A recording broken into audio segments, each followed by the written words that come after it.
Hola, ¿qué tal? Mi nombre es Luis Ostrowski y soy jefe de la División de Enfermedades Infecciosas en la Universidad de Texas. Y el tema de hoy va a ser candidiasis invasiva en la unidad de cuidados intensivos, el estado de arte en el año 2024. Esta es mi declaración de transparencia. Realmente trabajo con varias compañías que distribuyen agentes farmacéuticos y diagnósticos en el área de micología médica.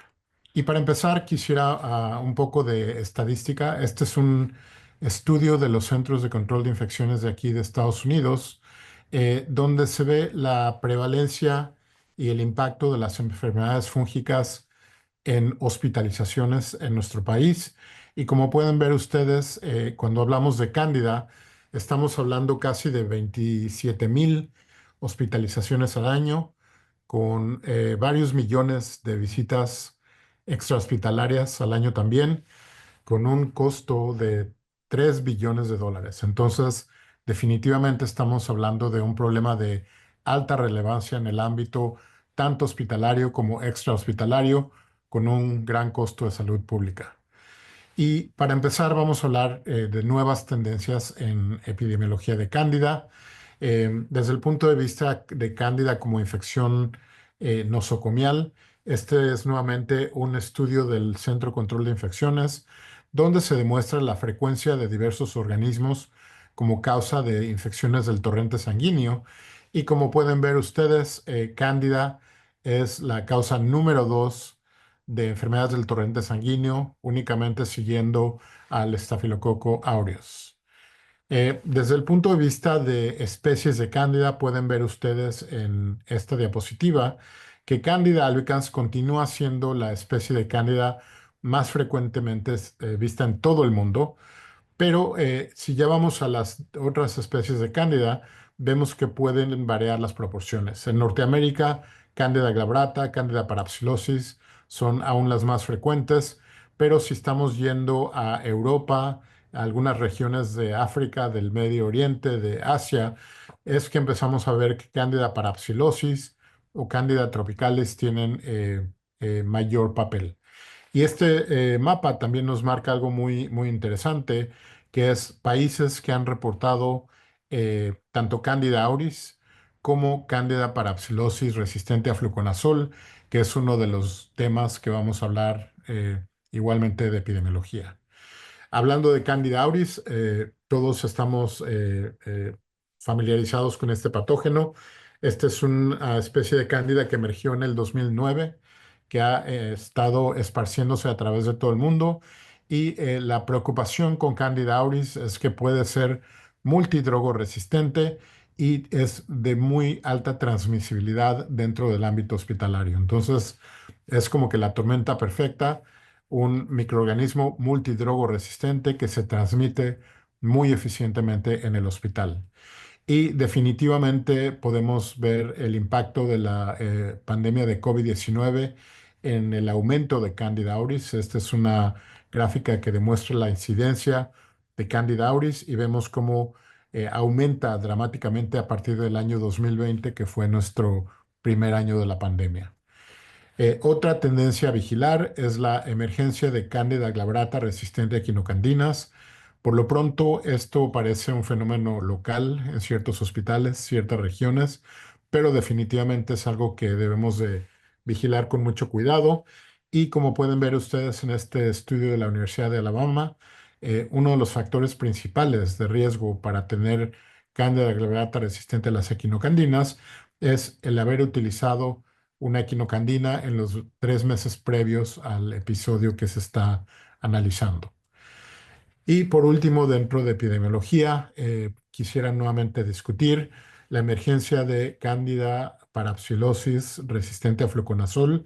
Este es un fenómeno de gran importancia en Latinoamérica, donde pues ya no se puede confiar realmente que Cándida parapsilosis va a ser habitualmente susceptible al fluconazol. Se están viendo varios brotes, generalmente son clonales y desgraciadamente no vemos que esto esté parando. Estamos viendo gran diseminación en el continente americano inclusive ya también aquí en Estados Unidos. Dentro de epidemiología siempre debemos de hablar de factores de riesgo y les quería compartir esta gráfica donde hablamos de los factores de riesgo de Cándida. Y estos son generalmente colonización multifocal, cirugía gastrointestinal o perforación del tracto digestivo, las neoplasias, obviamente la presencia de un catéter venoso central, el uso de antibióticos de amplio espectro, los trasplantes tanto de células como de órganos sólidos, como es el trasplante de páncreas y de riñón, el uso de corticosteroides y otros inmunosupresivos. El estar en terapia intensiva es un factor de riesgo muy importante para candidiasis invasiva, sobre todo cuando alguien está prolongadamente en la terapia. Tenemos la diabetes mellitus dentro de la pediatría, el bajo peso al nacer o estancia en la unidad de cuidados intensivos neonatales, pancreatitis, ventilación mecánica. En la comunidad tenemos también la inyección de drogas ilícitas, neutropenia, mucositis, hemodiálisis, el uso de dispositivos de asistencia ventricular, también un factor emergente cuando esta tecnología es más frecuente. Y por último tenemos la cirugía mayor, nutrición parenteral total y, como lo hemos demostrado, el COVID-19.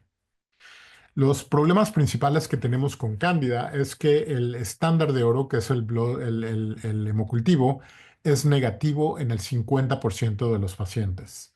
Y por otro lado, cuando hablamos de biopsias y otros cultivos, sabemos que no son siempre factibles y a veces cuando tenemos cultivos no sabemos si estamos hablando de un contaminante o de un cultivo que nos está demostrando que el paciente está colonizado y de hecho eso es un factor de riesgo también. El otro problema es de que a veces estamos a destiempo. Como pueden ver ustedes en este estudio, este es un estudio muy sencillo de mortalidad en relación a cuándo se iniciaron los antifúngicos en pacientes candidémicos, en este caso fluconazol. Y como pueden ver ustedes en los pacientes que se iniciaron los antifúngicos el mismo día que se estaba haciendo el hemocultivo, tuvieron una mortalidad del 15%. Un día después, 25%, 2 días, 35% y 3 o más días, 45%. Lo que podemos hacer para tratar de evitar este problema es optimizar nuestros sistemas de hemocultivos. Los tradicionales generalmente captan cándida muy bien, pero los sistemas de hemocultivo de centrifugación con lisis nos aumentan la sensibilidad del 50 al 70% y nos permiten detectar estos casos un poco más rápido. Otra cosa que es muy importante optimizar en el laboratorio es la identificación y la de susceptibilidad a antifúngicos. Las guías nos recomiendan realmente ya hacer susceptibilidad a antifúngicos en todas las cepas de cándida de sitio estéril, como el torrente sanguíneo, abscesos, etcétera. Y la tecnología nos permite que esto sea más factible en laboratorios clínicos, inclusive de no referencia. Entonces, pueden ver ustedes aquí que tenemos métodos automatizados, tenemos agares selectivos, tenemos pruebas o discos. Realmente es cada vez más accesible el diagnóstico de cándida en nuestros laboratorios. Y por otro lado, tenemos nuevos biomarcadores que se pueden utilizar para cándida. Tenemos los anticuerpos antimanano o el antígeno manano de cándida específico, que no están disponibles en todo el mundo. Esto es generalmente disponible en Europa y como pueden ver, tienen aquí pues una sensibilidad y especificidad decentes, sobre todo si se utilizan en conjunto, el antígeno y el anticuerpo. Pero definitivamente el futuro es el PCR. Tenemos aquí un metaanálisis de PCRs caseros, básicamente, donde pueden ver ustedes que tenemos alta sensibilidad y especificidad y nuevamente estamos viendo que cada vez estos PCRs están más cerca al laboratorio clínico. El otro marcador que hemos ya tenido más experiencia es el betaglucano. Como pueden ver ustedes, este metaanálisis demuestra que tiene una sensibilidad del 70% y una especificidad del 85% para las enfermedades fúngicas invasivas. y este estudio cada vez también se está volviendo más asequible al laboratorio clínico convencional. Tenemos una nueva tecnología que se llama T2, que es acopla PCR con tecnología muy, muy interesante, una mini resonancia magnética con nanopartículas. Y como pueden ver, esta tecnología tiene una especificidad y sensibilidad casi del 100%. Desgraciadamente, este es equipo grande, por lo pronto no es muy asequible y no se ha realmente diseminado como quisiéramos en el resto del mundo. Si no tenemos diagnósticos, proponemos la utilización de reglas de predicción. Esta es una de las reglas de predicción que utilizamos nosotros, derivada de un estudio retrospectivo de 600 pacientes.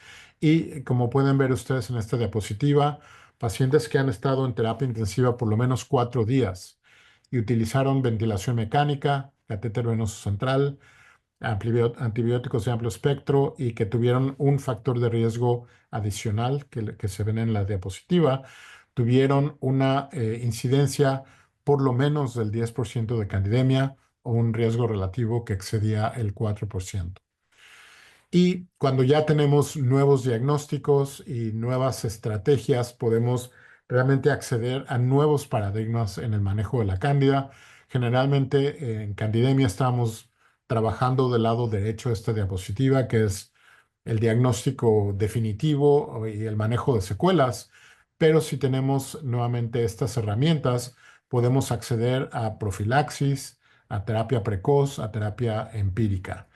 Podemos considerar profilaxis en pacientes de alto riesgo en terapia intensiva, pacientes de quimioterapia, por ejemplo.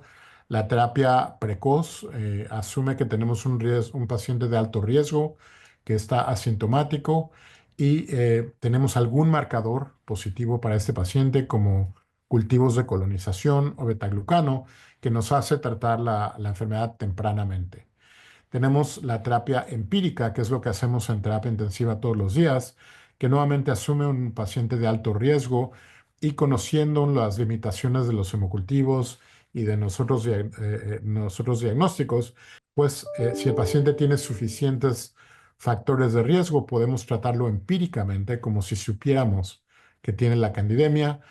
Una terapia muy, muy atractiva, pues es terapia temprana pero peligrosa si no estamos escogiendo a nuestros pacientes con cuidado.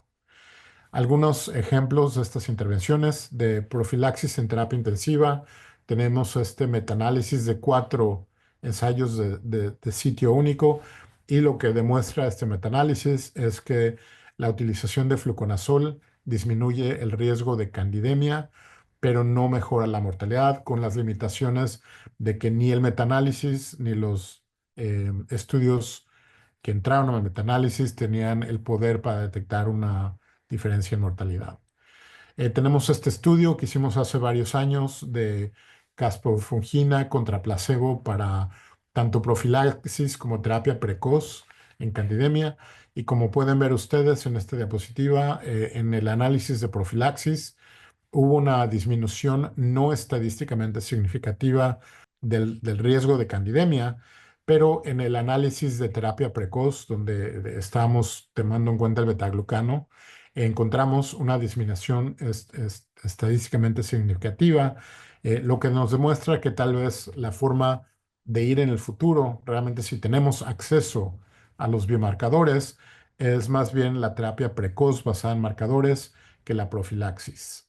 Desde el punto de vista ya de guías, ¿qué se recomienda desde el punto de vista de las guías europeas?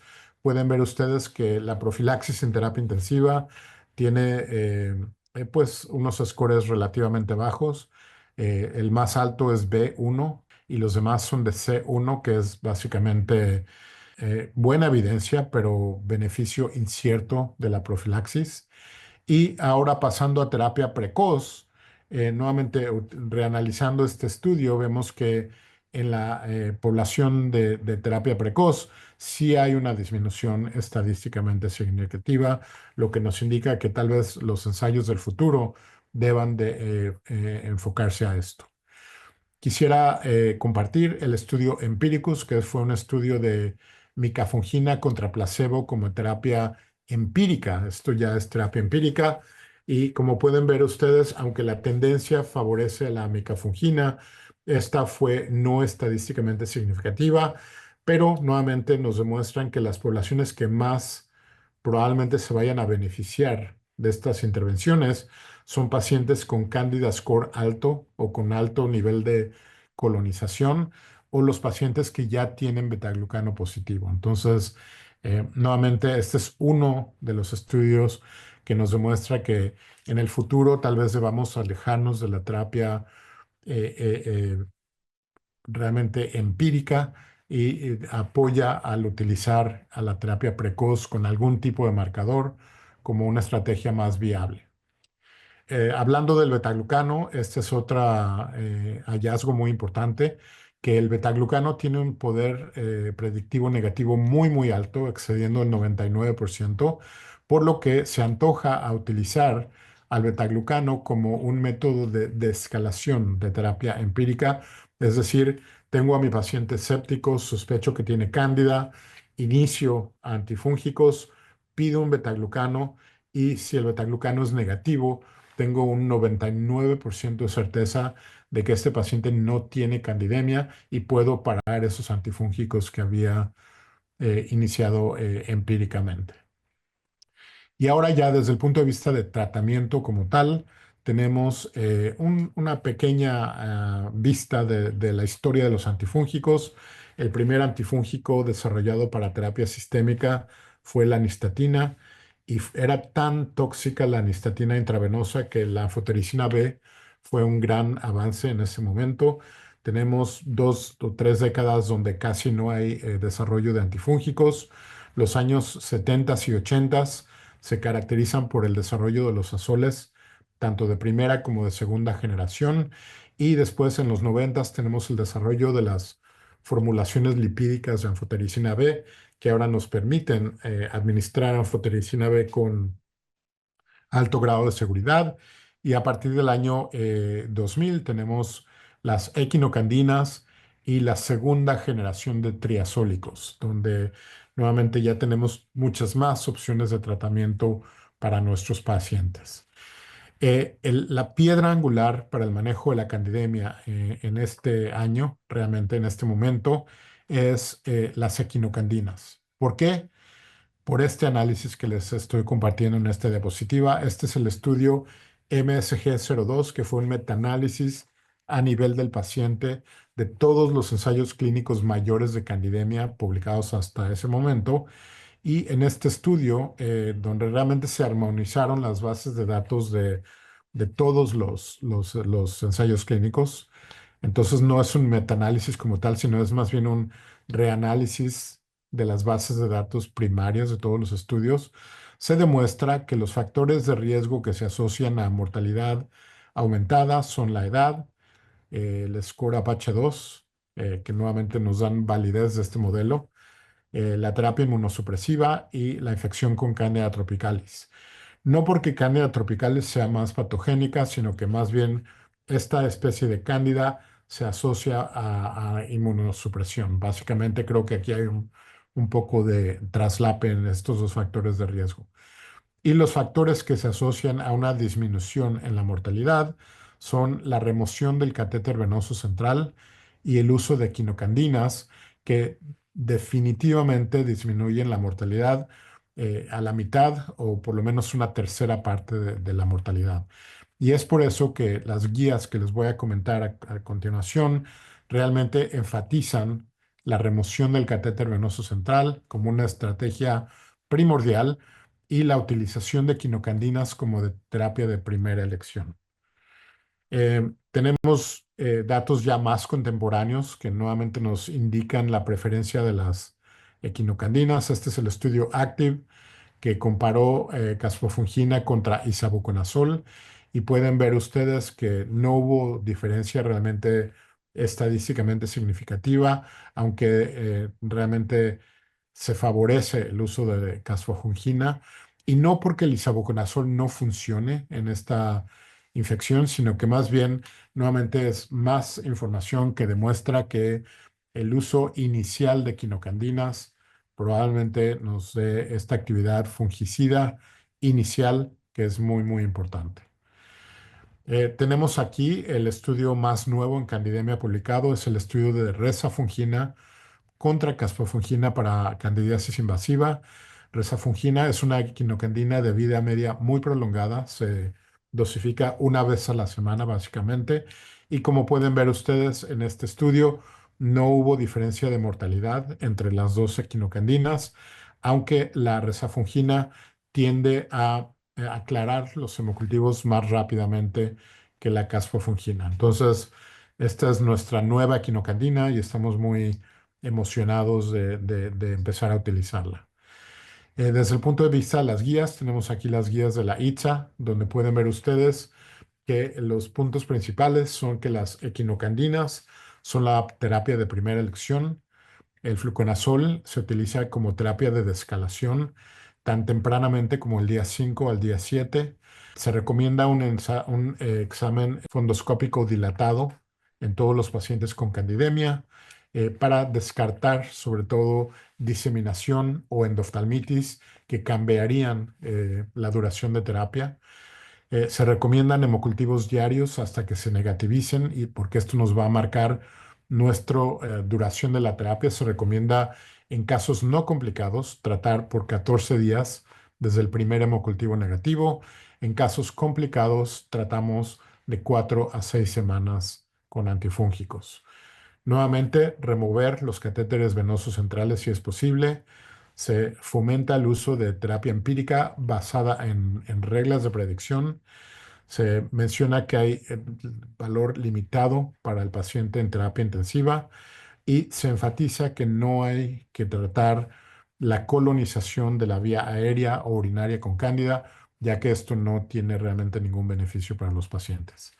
Esta es la versión europea de las guías y pueden ver ustedes nuevamente gran concordancia con las guías de la ITSA, donde las equinocandinas tienen un rating de A1, la anfotericina B y el voriconazol un rating de B1, la fluconazol y la anfotericina B el complejo lipídico C, y de ahí en adelante ya no se recomienda el tratamiento con anfotericina de oxicolato, combinaciones de antifúngicos. Los azoles no se han explorado mucho ya en esta indicación, sobre todo los azoles un poco más viejos. Y aquí tenemos otra forma de ver las guías de tratamiento basados en la especie de cándida que estamos utilizando. Y como pueden ver ustedes, las equinocandinas son las de primera elección para todas las especies de cándida. Y ya para cándida albicans, tropicalis y para psilosis se le puede recomendar fluconazol como terapia alternativa. Para cándida glabratas directamente anfotericina B liposomal. Para Cándida crucia se puede utilizar anfotericina B liposomal o voriconazol. Es para la única especie que el voriconazol funciona bien.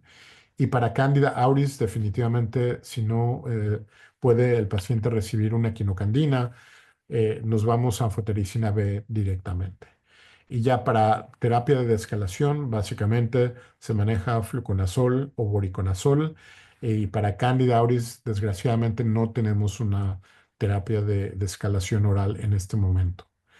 ¿Qué viene en desarrollo? Tenemos dos drogas muy interesantes. El ibrexafungerp, que es una nueva eh, clase de drogas, los tripertenoides, que como las equinocandinas inhiben la síntesis de glucano. La ventaja del ibrexafungerp es que está disponible tanto en vía oral como una forma intravenosa en desarrollo y en este momento ya se está explorando la fase 3 con muy, muy buenos resultados de la fase 2. Nuestra otra droga va a ser el fosmanogepix, que es una nueva clase de drogas completamente nuevas. Son los inhibidores de GWP1, que es una enzima muy importante tanto para ensamblar la membrana de los hongos como su adhesión a las células huésped. Entonces interfiere no solamente en el funcionamiento de la membrana, sino la adhesión.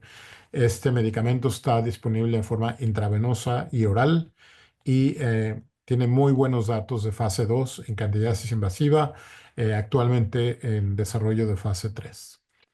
Esta es mi última diapositiva y agradezco infinitamente su atención a este seminario. Muchas gracias.